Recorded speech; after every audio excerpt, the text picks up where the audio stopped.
Bismillahirrahmanirrahim. Alhamdulillahi rabbil alamin. Wassalatu wassalamu ala rasuli rabbil alamin.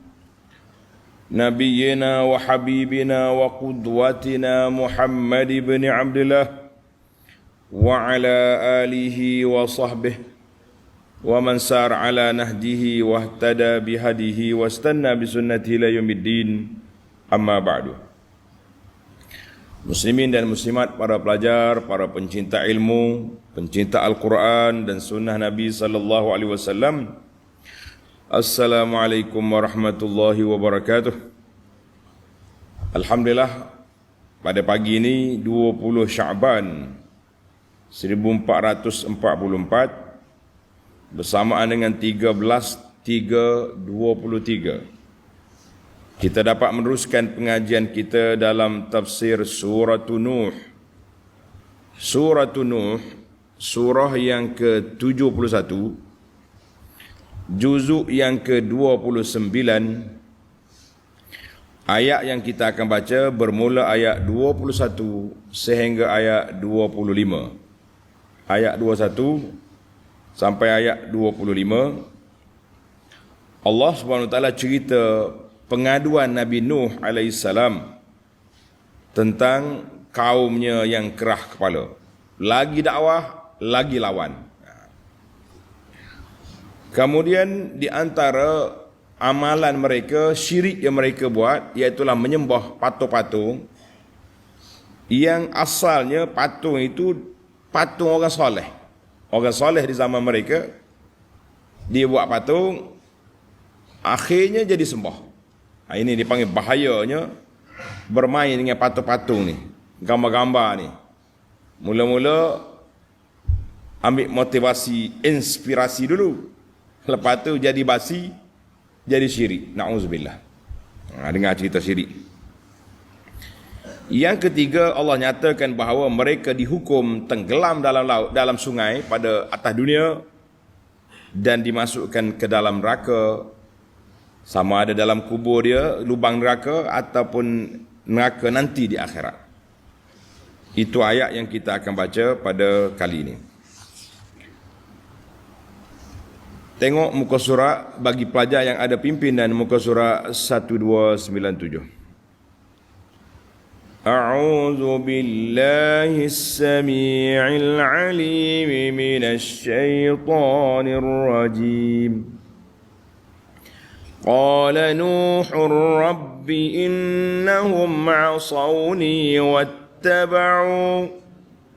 واتبعوا من لم يزده ماله وولده إلا خسارا. Nabi Nuh merayu kepada siapa? Merayu kepada Allah Azza wa Jalla. Nak rayu siapa lagi? Nak rayu ke Tok Ngulu kampung dia, tak pakai kerja, Tok Ngulu pun geng tu juga, geng lawan juga. Maka Nabi Nuh hanya mengadu kepada Allah.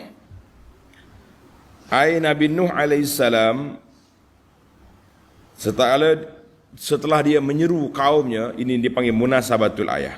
Nabi Nuh alaihissalam setelah menyeru kaumnya kepada Allah Azza wa Jalla dengan memperingatkan mereka tanda-tanda keagungan, keesaan dan kebesaran Allah yang zahir, maka sini Nabi Nuh mengadu kepada Allah tentang buruknya perangai kaum dia. Buruknya perangai kaum dia, setelah didakwah mereka menentang. Bukan nak ikut, lawan. Lawan. Qala Nuh, berkata Nabi Nuh AS, merayu lagi dengan berkata, Rabbi, wahai Tuhanku,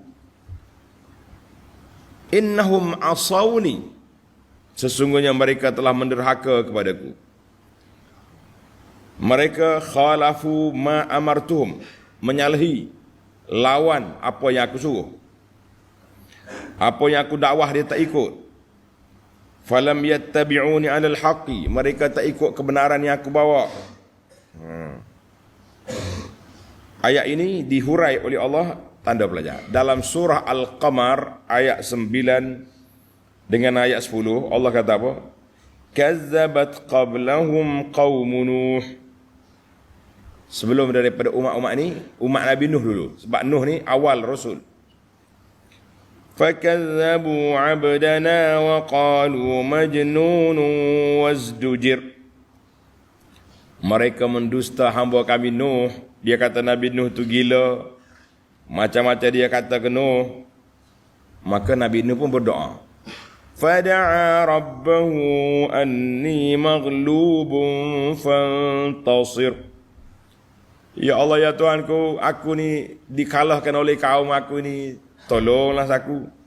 Jadi Nabi Nuh nak minta dengan siapa lagi? Tak ada orang. Minta dengan Allah Azza wa Jalla. Nuh kata apa?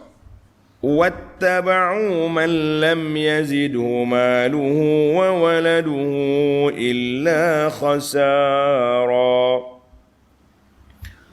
Dan mereka telah menurut siapa? Menurut orang yang harta bendanya dan anak pinaknya tidak menambahi melainkan kerugian jua di akhirat. Jadi mereka tu wattaba'u 'alal batil. Mereka diikut dalam kebatilan, iaitulah pencinta-pencinta dunia yang tidak menambah kebaikan kepada mereka, ramainya anak, banyaknya harta, kecuali makin kafir, makin jahat. Dengan ramai anak, dia kata Allah sayang ke dia. Sebab tu dia ramai anak. Dengan banyak harta, dia kata Allah restu perjuangan dia. Kerana tu dia kaya. Jadi dia tak ikut, lagi jauh daripada Allah. Dia tak ikut apa yang diajar oleh Nabi Nuh AS. Bahkan mereka makin kerah kepala. Kerah saja? Tak. Wa makaru makran kubbara. Dan mereka telah menjalankan tipu daya dengan merancangkan rancangan yang amat besar jahatnya untuk menentang seruanku. Mereka telah buat satu konspirasi, perancangan jahat untuk menentang Nabi Nuh dan orang-orang yang beriman bersama dengan Nabi Nuh. Walaupun tak ramai, jadi menentang. Apa dia menentang? Apa perancangan jahat? Ulama kata, iftarau ala Allahi kadhiba. Mereka mencipta tuduhan kata-kata macam-macam kepada Allah. Hak Tuhan tak kata, dia kata. Ada kata ketua-ketua dia merancang, menentang, menyekat orang daripada ikut Nabi Nuh dan memberi amaran, kalau ikut juga aku akan bunuh. Macam-macam lah uraian ulama tentang rancangan jahat. Yang pentingnya mereka pernah buat perancangan jahat nak bunuh Nabi Nuh, nak sekat orang daripada beriman dan macam-macam lagi. Allah Ta'ala gambarkan cerita ini, tanda pelajar. Dalam surah Ibrahim, ayat 46, wa qad makaru makrahum. Mereka telah merancang satu tipu daya, konspirasi jahat. Wa indallahi makruhum. Allah Ta'ala tahu semua perancangan jahat mereka. Wa in kana makruhum litazuna minhul jibal. Kalaulah perancangan jahat tu boleh meruntuhkan bukit, Allah tahu kejahatan kecil atau belakang tu. Bagi Allah, orang panggil simple je. Tuhan nak balas balik, boleh tengoklah buatmu. Buatlah perancangan jahat pagi, petang, siang, malam. Tapi Allah kata perancangan jahat yang gagal, yang tidak berjaya. Baik. Dia menentang Nabi Nuh. Ketua-ketua dia menyekat pula pengikut dia. Jangan hiraukan apa yang Nuh cakap. Jangan ikut dia. Dia kata tengok ayat 23. Wa qalu la tazarunna alihatakum. Dan ketua-ketua mereka menghasut dengan berkata. Dia kata apa? Janganlah kamu meninggalkan penyembahan Tuhan-Tuhan kamu. Jangan tinggal sembah berhala. Ini Tuhan kita. Jangan ikut Nuh. Nuh tak betul. Dia kata Nabi Nuh tak betul. Dia yang sembah kayu, batu itu yang betul. Kemudian dinamakan nama-nama berhala dia. Apa dia nama berhala? Tengok apa? Tengok kitab. Wala tazarunna wadda.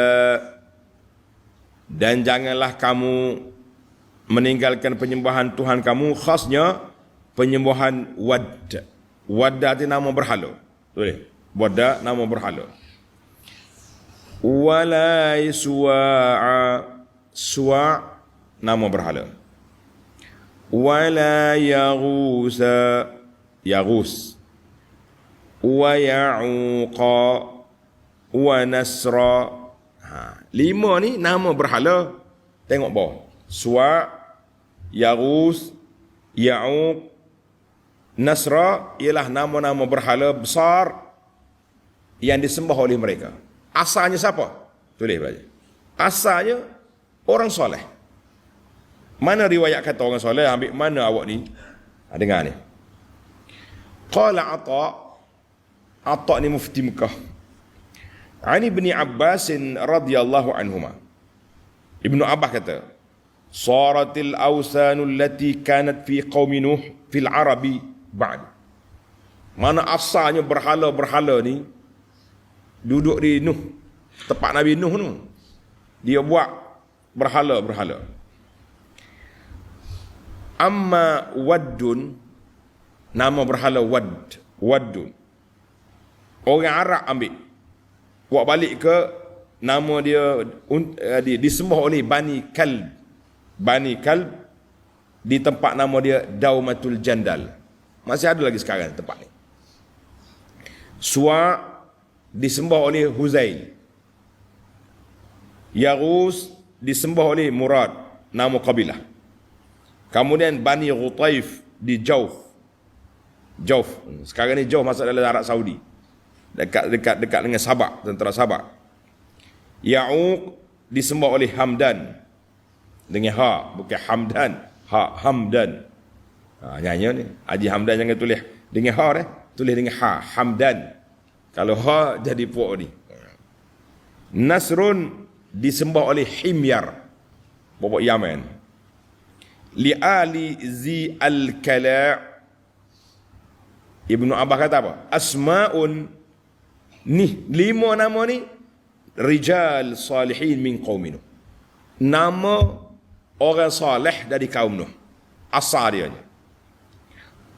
Falamma halaku, bila mereka mati, auhas syaitanu ila qaumihim.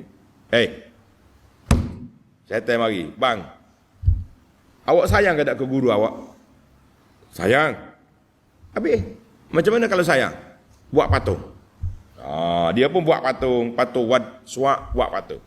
Letak di pintu surau masjid dia lah. Aninsibu ila majalisihim lati kanu yajlisuna ansaban. Jadi mana tok guru tu mengajar mana, letak situ berhala. Bila tengok ingat tok guru kuat ibadat. Kononnya syaitan main. Wasammuha bi asma'ihim. Menamakan dia dengan nama tok guru. Wadda, Suwa', Yaghus. Falam tu'bad. Jangan sembah. Ini tanda penghormatan. Sabar syaitan ni. Di antara ilmu kita kena belajar dengan syaitan, ilmu sabar dalam berdakwah. Dia tunggu mati. Generasi pertama, anak murid kepada Wadda, Suwa' tadi mati, dia mari pula. Awak, arwah ayah awak dulu buat berhala ni untuk apa? Untuk nak ingat, ambil inspirasi. Alah, kenalah gosok sikit, hormat gosok, pakat gosok belakang. Habis generasi yang pertama, yang kedua mati, mari yang ketiga, gosok je. Tak hormat gosok, habis sembah. Itulah kata Ibnu Abbas, punca penyembahan berhala di atas muka bumi, al-ghulu, tanda itu. Punca penyembahan berhala di atas muka bumi, al-ghulu fi hubbis salihin, melampau cinta kepada tok guru, orang soleh, buat patung, gosok-gosok, akhirnya sembah. Ini dia panggil evolusi kepada dia. Peringkat, akhirnya sembah berhala di atas dunia ni. Hatta idza halaka ulaika, Apabila mati orang lama-lama, apa lagi? Tanassakhal ilmu, hilangnya ilmu tentang tok guru. Ubidat, berhala tadi disembah. Tengok ni. Cerita ini Ibnu Abbas ini dikeluar oleh Imamul Bukhari rahimahullahu taala. Ambillah. Karena itulah para pelajar sekalian yang kita bimbang hari ini, kita takut zaman kita ni banyak sangat patu-patu ni. Moral dia panggil, buat moral tok guru lah, macam-macam. Generasi pertama ni ingat dengar lagi. Nanti datang dia panggil benda ni akan berlaku peringkat-peringkat. Akhir kali akan sembah. Sebagaimana yang berlaku kepada gambar-gambar yang dibuat oleh puak Syiah. Syiah ni suka menamai gambar. Dan ada puak dia sumpah. Ni kalau musim hari Ashura ni, dia merangkak daripada pagar ni nak pergi ke kubur Sayyidina Husain, merangkak Husain dia panggil. Sembah apa dia? Dia tak panggil Allah, dia panggil Husain. Ini bahayanya, berlakunya sedikit demi sedikit. Maka nama-nama, 5 nama tadi, nama orang soleh. Nama siapa? Nama orang soleh. Akhirnya jadi nama berhala. Kemudian mari seorang tulis pengkhianat di Mekah ni, nama dia Amru bin Luhai. Tulis nama penjahat ni. Nama dia Amru bin Luhai. Dialah orang yang pertama bawa masuk berhala ke Mekah. Dia pergi ke Syam, pergi mengembara, dia tengok orang sana duk sembah berhala. Dia balik Mekah. Itulah Nabi SAW kata, aku masuk dalam, aku pergi melawat neraka. Aku tengok Amru bin Luhai duk berpusing dalam neraka dengan duk tarik dia punya usus jala perut dia ni, tarik terlalu busuk, semua orang marah dengan dia sebab dialah orang yang pertama bawa masuk berhala ke Mekah dan mengubah perjalanan agama Nabi Ibrahim alaihissalam, ajak agama Islam. Ingat dah nama berapa penjahat tu? Amru bin Luhai. 5 nama ni semuanya nama salihin, akhirnya jadi nama berhala, wal'iyazbillah. Hati-hatilah para pelajar sekalian, jangan duk main-main dengan patut-patut. Tengok doa Nabi Nuh lagi. Nuh kata apa? Nuh kata apa? La tazarunna, mu jangan tinggal berhala kamu tu. Ayat 24. Wa qad adallu katsira. Ini doa nak cerita Nabi Nuh. Nabi Nuh mengadu lagi. Dan sesungguhnya ketua-ketua yang telah menyesatkan mereka kebanyakan dari umat manusia, ketua dia itulah, ketua kafir. Wa qad adallu katsiran minan nas an tariqil haqqi. Ketua-ketua dia tu menyesatkan orang daripada jalan benar. Kan? Jadi wala tazidiz zalimina illa dalala. Wala tazid haula'iz zalimin, dan wala tazidiz zalimin, janganlah engkau tengok kita terjemah ayat daripada awal ayat 24. Dan sesungguhnya ketua-ketua itu telah menyesatkan kebanyakan dari umat manusia, dan dengan yang demikian janganlah engkau wahai Tuhanku menambahi orang-orang yang zalim itu melainkan kesesatan jua. Maknanya Nabi Nuh kata, puak ni jahat sangat, tak salah bagi hidayah dia, biarnya mampu begitu ya. Nabi Nuh pun naik marah juga. Naik marah juga ya. Sebab ketua ni yang jahat ni, duk sekat orang, buat tuduhan macam-macam ke Nuh. Ya, ketua-ketua jahat ni. Ai wala tazid haula'iz zalimina bisyirki wal kufri wat takdzib. Jangan kau tambahkan kepada puak syirik, puak jahat tu, kecuali makin sesat. Hatta yamutu ala dalalihim, sehingga dia mati dalam kesesatan. Wa yazdadu isman, bertambahnya dosa, bertambahnya siksaan Allah Azza wa Jalla ke atas mereka. Ini untuk Nabi Nuh, sebab dia tahu dah. Setelah Allah Ta'ala cerita kepada dia, wahyu pada Nuh, bahawa tak ada lagi orang beriman selepas pada ni. Maka Nabi Nuh doa. Kita lah, sejahat mana orang atas dunia ni, mu jangan doa dia mati kafir. Kita doakan Allah Ta'ala bagi hidayah kepada dia. Allahu Akbar. Doakan hidayah kepada dia. Jangan kata, oh, biarnya mampu bayar tanah, mati kape, masuk neraka jahanam. La, kita tak tahu apa akan jadi. Karena itu orang-orang yang soleh cemas bila mikir tentang qada dengan qadar. Di mana ke akhir kesudahan kita tak tahu. Ini, jadi kita kena hati-hati para pelajar, para jemaah, para pencinta ilmu, hati-hati. Hari ini anda tengok keceluparan tangan-tangan sebahagian daripada orang yang bercakap agama. Cakap agama, bercakap Quran, bercakap sunnah. Tapi bila menulis, mengomen isu-isu semasa orang yang dia tak suka, lebih daripada orang jahil yang tak mengaji apa-apa.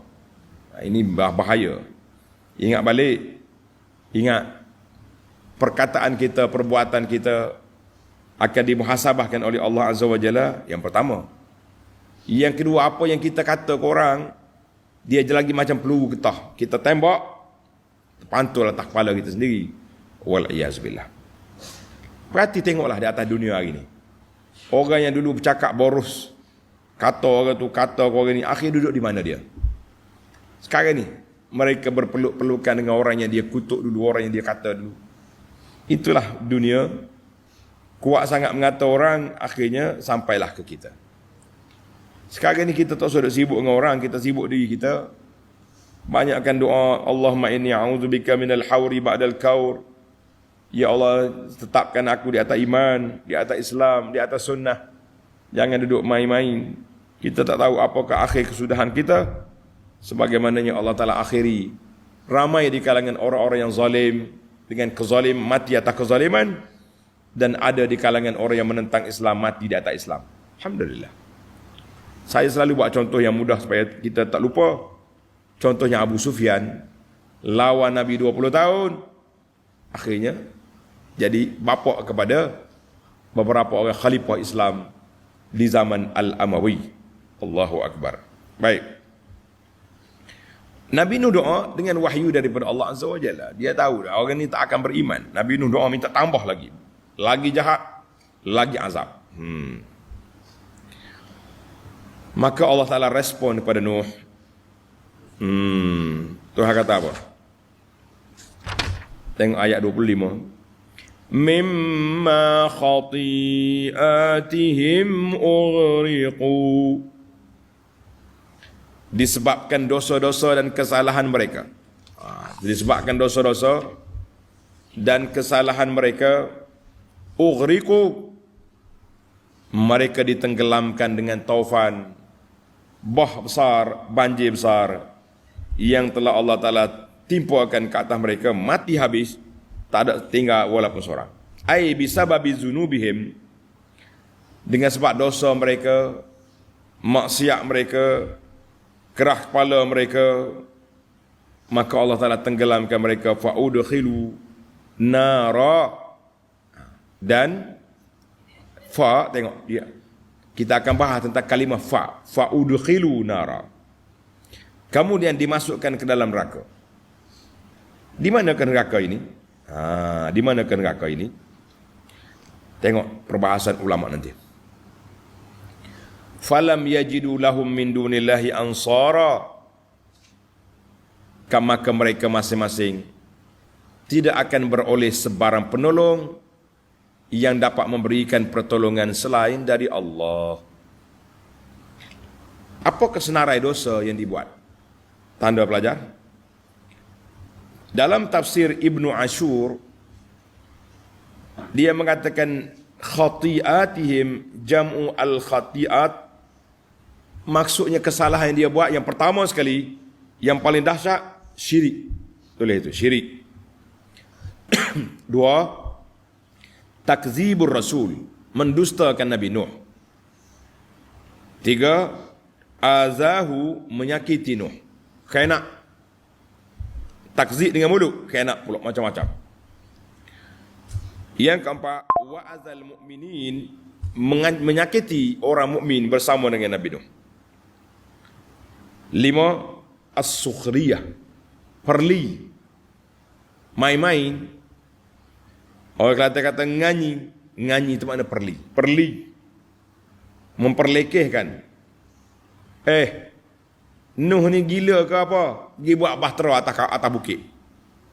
Orang buat tepi langit, tepi air. Dia pergi buat atas bukit. Ini orang tak betul ni. Macam-macam tu, macam-macam dia punya perli. Allahu Akbar. Yang keenam, macam-macam jenayah lagi yang mereka buat dengan keburukan-keburukan yang lain. Mana itu di antara khatiat, kesalahan yang mereka buat yang paling besar sekali, syirik. Kemudian khianat kepada Nuh alaihissalam. Habislah dia. Baik. Maka timbul lagi, bila ke azab tu tenggelam dalam air, fa'ughriku, ini fa'udkhilu nara, fa'ughriku, maaf, mimma khati'atihim ughriku, yang pertama tenggelam dalam air, fa'udkhilu, kemudian dimasukkan dalam api. Bila? Tengok, bila. Jadi kata di ulama, dia kata masuk dalam kubur kena azab kubur. Sempat ke masuk dalam kubur, dia mati tenggelam gitu je. Tak kira lah masuk dalam kubur tak kubur, yang penting dia duduk di alam kubur. Duduk di alam kubur, maka dia diazab pagi, petang, siang, malam dengan azab dalam kubur. Kemudian di akhirat esok masuk neraka yang ori pula. Jadi na'udzubillah. Dua-dua tu disebut oleh ulama tafsir. Kita pun tak mahu belakalah hal ni. Jadi ayat ini tanda pelajar. Pendek dalam ayat ni. Dalam surah Nuh tak panjang. Dalam surah Al-Ankabut, tanda pelajar, Al-Ankabut ayat 14 lagi panjang. وَلَقَدْ أَرْسَلْنَا نُوحًا إِلَىٰ قَوْمِهِ فَلَبِثَ فِيهِمْ أَلْفَ سَنَةٍ إِلَّا 50 عَامًا. Kami dah utuskan Nabi Nuh AS. Dia duduk berdakwah dengan kaum dia 1000 tahun kurang 50. فَأَخَذَهُمُ الطُّوفَانُ وَهُمْ ظَالِمُونَ. Mari banjir, tufan, mati dia dalam keadaan dia zalim, mana dalam keadaan dia syirik kepada Allah Azza wa Jalla. Surah Al-Ankabut ayat 14. Akhir ayat kita ni, falam yajidu lahum min dunillahi ansara. Maka mereka masing-masing tidak beroleh sebarang penolong yang dapat memberikan pertolongan selain dari Allah. Ayat falam yajid qaum Nuh, kaum Nabi Nuh setelah mereka tenggelam, dia tak jumpa orang nak bantu dia. Tak jumpa. Tenggelam lah. Orang panggil tenggelam gaib. Tak tahu apa. Ya. Dan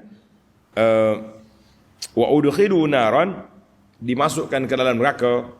Jadi ada ulama kata, lepas dia mati, dia seksa dalam kubur, diazab kubur. Dan di akhirat esok sudah pasti ke neraka, wal'iyazubillah. Jadi tengok ni, anak Nabi Nuh sombong, tanda pelajar. Dalam surah Hud ayat 43, Nuh panggil, ya bunayyarkam ma'ana. Anak, naik. Air tu kuat. Anak dia tak mau naik, nak pergi lari ke bukit. Ada setengah ahli tafsir kata anak Nabi Nuh ni nama dia Kan'an. Tulis apa? Nama apa anak dia? Kan'an.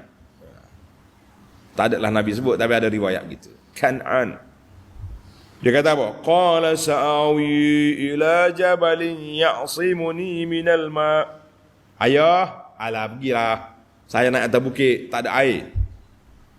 Nuh kata, qala la 'asima al-yawm min amrillah illa man rahim. Jangan lari. Tak ada siapa lepas hari ni. Tak ada siapa lepas. Kecuali orang yang diberi rahmat oleh Allah Ta'ala, yang duduk atas bahtera sekali dengan aku. Tengah duduk bercakap gini, wahala bainahumal mauj fakana minal mughraqin. Tiba-tiba tengah duduk bercakap sombong air bukit, mari ombak, habis. Matilah anak. Nak kata apa? Anak Nabi Nuh tak dengar kata pun mati. Apa siapa lagi? Imra'at Nuh wa imra'at Lut, dua bini Nabi juga mati dalam azab. Na'udzubillah. Tamaklah kita belajar. tafsir ringkas-ringkas ayat 21 hingga 25. Sekarang kita berpindah kepada al-fawaid. 5 faedah yang kita nak ambil daripada ayat yang kita belajar ini. Al-faidatul ula. Tanda faidatul ula. Ayat yang pertama tadi, qala Nuh Rabbi innahum asawni. Nabi Nuh kata, ya Rabbi, mereka deraka kepada aku. Neraka apa buat ni? Wattaba'u, hidup ikut kau puak-puak kaya, puak-puak besar, puak-puak yang pembesar-besar yang tak menambahkan kecil mereka kecuali kerugian. Jadi kawan aku tak dengar buah aku ni. Duk ikut kau puak-puak kaya-kaya tu. Hak ramai anak tu. Tengok. Ayat ini kata di para ulama, Nassa Ta'ala, Allah Ta'ala telah sebut nama ketua-ketua penyekat-penyekat dakwah ni. Siapa dia? Biasanya orang kaya-kaya, pembesar-pembesar negeri. Mereka lah orang yang menyekat dakwah. Dia ada kuasa, dia ada akta, dia ada macam-macam, dia boleh buat apa yang dia nak, dia juga ada harta. Maka mereka ni di antara orang yang berbahaya kepada dakwah kalau tidak didekati dengan baik. Maka ini. Jadi kata di ulama, dia kata annal mal, harta, pangkat menyebabkan manusia jadi apa? Jadi sombong, jadi takabur. Orang baik-baik, cuba tu nak tahu, bagi harta dia banyak mana, bagi pangkat macam mana. Lupa diri, lupa daratan lah. Dulu lain, sekarang lain. Kita boleh tengok atas dunia hari ni, orang yang kadang-kadang berjuang, macam-macam perjuangan buat sebelum dapat kuasa.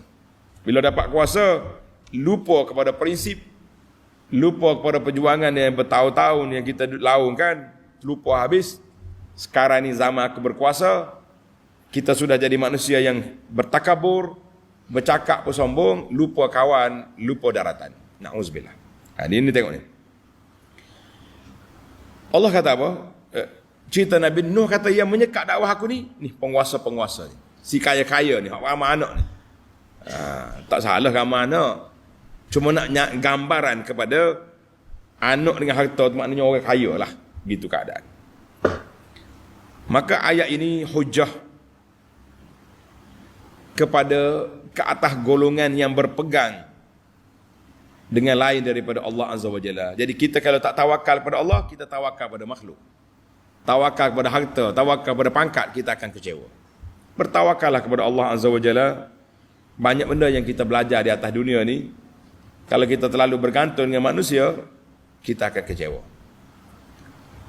Tak usah bergantung dengan manusia, kita bergantung dengan Allah. Tapi usaha kena ada.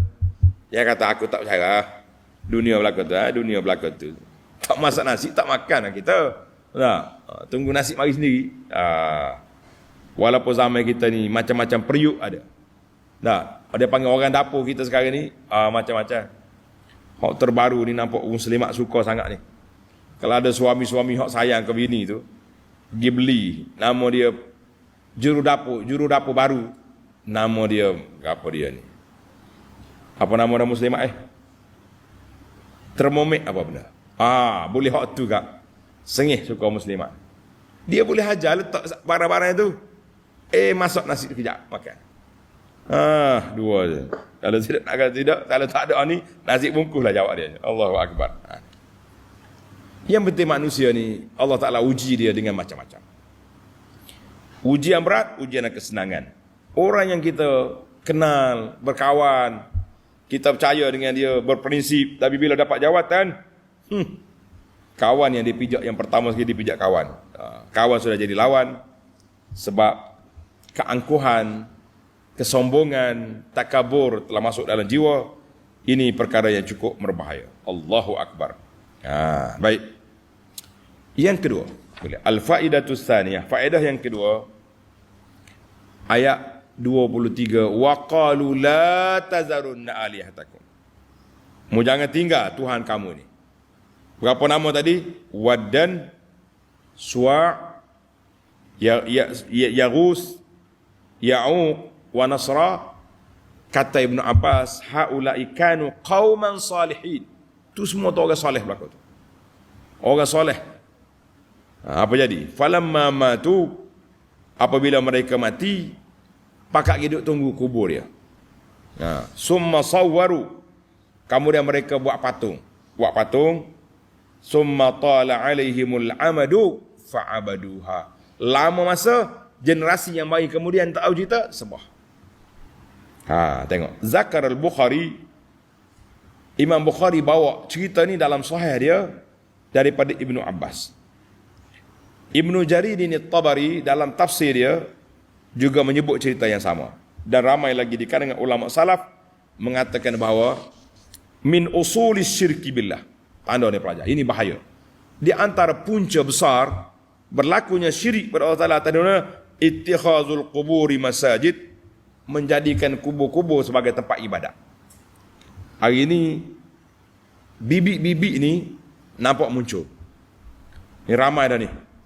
Jejak ulama, bukan jejak ulama, jejak kubur. Jejak ulama ni cari kitab dia belajar. Bukan cari kubur dia duk gosok. Ni sudah ada. Buat perarakan kubur tu, kubur ni pergi, lepas tu duk gosok situ, gosok sini. Kononnya di sinilah turunnya dia panggil tiryak, tempat mustajab doa lah, macam-macam. Sekarang ni di bawah bimbingan tok guru. Hilang guru ni apa jadi dengan ni? Tengok dalam gambar-gambar. Orang pergi ke kubur Husain di Mesir duduk sujud ada. Macam-macam cerita. Ada baru ni keluar video. Video mari ke kubur ayah kita ni rahimahullah. Dia mari buat video TikTok sini. Ada sampai kita. Mari duk gosok, ambil pasir sabun muka. Dia ambil gambar dia sendiri. Tu kubur yang tidak dideklar sebagai orang keramat, wali-wali besar. Hak wali-wali tu boleh bayangkan apa yang dia buat. Pergi istighasah, pergi duk minta dengan tu wali, aku sakit, tolong sembuhkan. Patut penjaga kubur tu pergi cuik bang. Mu sakit dia mati, minta apa dengan dia? Allah. Keluar kenyataan dia kata wali dalam kubur ni dia relax. Dia tak sibuk dengan makan minum dah. Jadi masa kerja dia nak tolong orang. Kita kata yang tolong orang Allah, bukannya ahli-ahli kubur. Jadi tanda situ min usulis syirki, punca berlakunya syirik atas muka bumi, al-ghulu fi hubbis salihin, melampau kepada kasih kepada orang soleh. Akhirnya kubur dia dijadi satu tempat bangunan-bangunan yang cantik. Pakat digosok di peringkat awal, nanti di peringkat akhir mungkin mereka akan jadi penyembah kubur. Wal'iyazubillah. Jadi ada kitab sekarang keluar Al-Quburiyun, puak-puak yang duk cari kubur di kawasan tertentu. Ada pesta kubur Nabi Hud jadi pesta musim-musim tertentu ni. Na'udzubillah. Baiklah. Yang ketiga, wala tazidil zalimina illa dalala. Nabi Nuh kata, mu jangan tambahlah ya Rabbi kecuali puak zalim tu boleh makin sesat. Tadi saya dah sebut, Nabi Nuh dapat wahyu daripada Allah bahawa tak ada lagi orang ni beriman. Kita tak boleh kuat. Tengok orang kafir, orang kanak kita kata susah dia mati bahaya tak nak, tak boleh. Kita kata ya Allah dia zalim pada aku, berhentikanlah kau zaliman.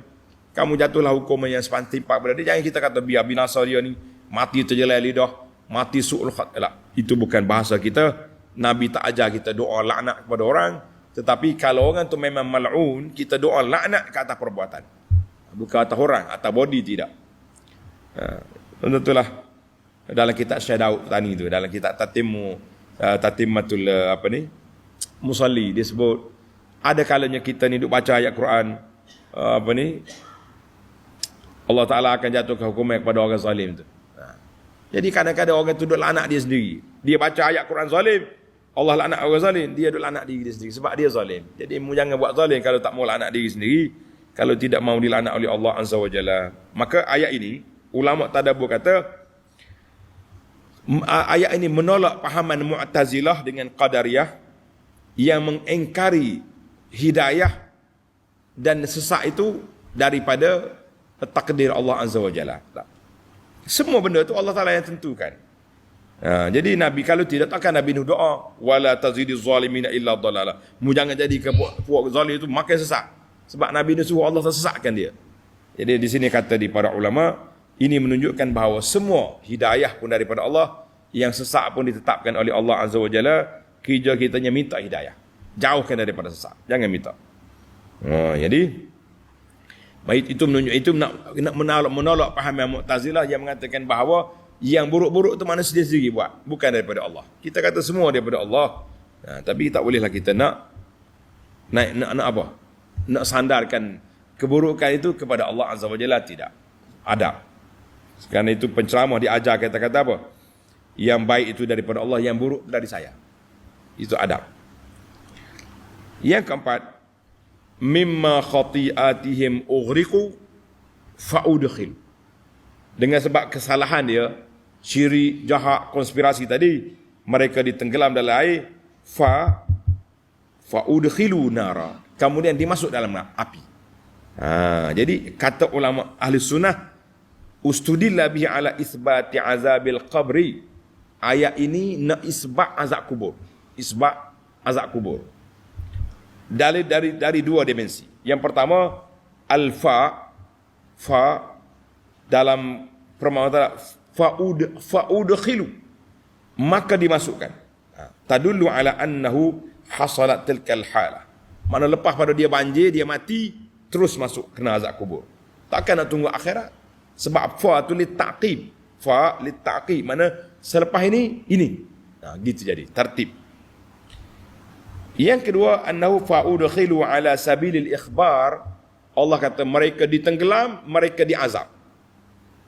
Kalau nak tunggu azab di akhirat, semua kemudian akan dimasukkan dalam neraka. Jadi ayat ini mengatakan bahawa mereka tenggelam, kemudian diazab. Mana? Dalam kubur. Jadi kita ahli sunnah ini beriman, yakin dengan azab kubur ada. Kadang-kadang bila kita lalu kat kubur, kita rasa tak tahu nak pergi mana. Tengok orang dalam kubur. Kita duk fikir, apa amalan aku nak masuk dalam kubur? Adakah kita berhak untuk dilepaskan daripada azab kubur? Ataupun tidak? Oh, berhak Ustaz, malam-malam kami baca surah Al-Mulk.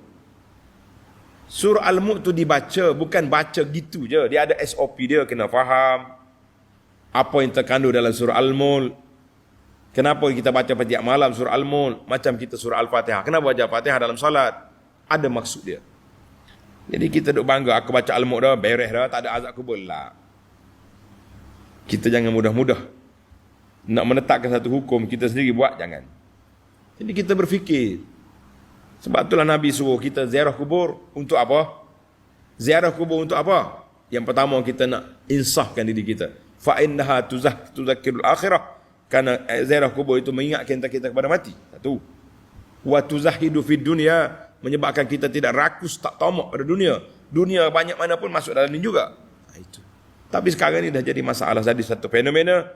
Pergi kubur untuk digosok-gosok, pergi kubur untuk diistighasah, pergi kubur untuk, kalau budak lara-lara ni untuk selfie, pegang batang nesa tok, hari ni ziarah kubur tok pa, tok ma, habis cerita. Itu je. Lah. Ziarah kubur untuk kita insaf bahawa aku kalau masuk dalam kubur, apa amalan yang aku nak bawa? Apa persiapan yang kita buat?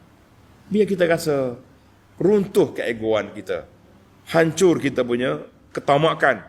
Itu tujuan pergi ziarah kubur. Baik, yang terakhir, yang kelima, mimma khati'atihim ughriqu fa'udkhilu naran. Maka Allah kata dengan sebab kesalahan mereka. Jadi ulama tadabbur kata dalilun ala anna ismal khati'ah waqi'un alal kufri. Kesalahan itu bermula daripada syirik, kufur.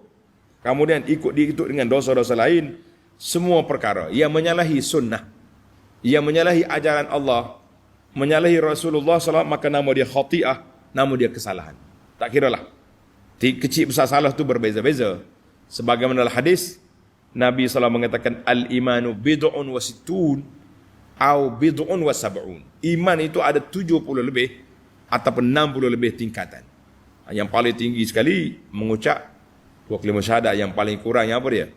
Hilangkan sampah, apa gangguan di jalanan. Maknanya sama juga dengan kesalahan. Kesalahan yang paling besar, syirik. Kemudian mari zalim pada orang. Mari. Jadi peringkat-peringkat salah itu berbeza-beza. Sebab itulah dosa itu balasan juga berbeza-beza. Allahu Akbar. Maka faman khalafa Allah, siapa dia menyalahi arahan Allah Ta'ala. Tuhan suruh beriman, dia pergi kufur. Siapa dia menyalahi arahan Allah, Allah suruh ibadat, pergi buat maksiat. Siapa dia menyalahi arahan Nabi, Nabi SAW suruh ikut sunnah, kamu pergi buat bid'ah, pergi reka sendiri ibadat, maka orang ini berhak untuk menerima azab Allah Azza wa Jalla. Itulah yang dinamakan bahawa khati'ah di sini termasuk segala perkara yang menyalahi peraturan Allah dan juga Nabi SAW. Sebagaimana ibadat itu lawan dia, ibadat semua perkara yang diredai oleh Allah Azza wa Jalla, sama ada perkataan, perbuatan ataupun pegangan. Jadi ibadat secara umum. Dalam khutbah yang hari Jumaat baru ni, saya dah huraikan makna ibadat dan jenayah besar yang dibuat oleh penjajah kepada mana-mana negara yang dijajah, memesongkan makna ibadat. Dia kata ibadat tu sembahyang, puasa, baca Quran, nikah, itu ibadat. Hal lain-lain serah ke aku belakang. Serah ke lok-rek belakang. Apa lok-rek nak buat. Sampai hari ni, negara kita sudah apa? Sudah 60 tahun merdeka, tapi masih lagi mendakat undang-undang lok-rek. Kita nak ubah, kita pula kena marah. Itulah manusia. Wallahu alam. InsyaAllah kita sambung lagi dalam siri akan datang. Mungkin siri yang terakhir dalam ayat kita ini. InsyaAllah bermula ayat 26 sampai ke akhir surah. Subhanakallahumma wa bihamdika, asyhadu an la ilaha illa anta, astaghfiruka wa atubu ilaik. Wa sallallahu ala nabiyyina Muhammadin wa ala alihi wa sahbihi ajma'in, walhamdulillahi rabbil alamin. Wassalamualaikum warahmatullahi wabarakatuh.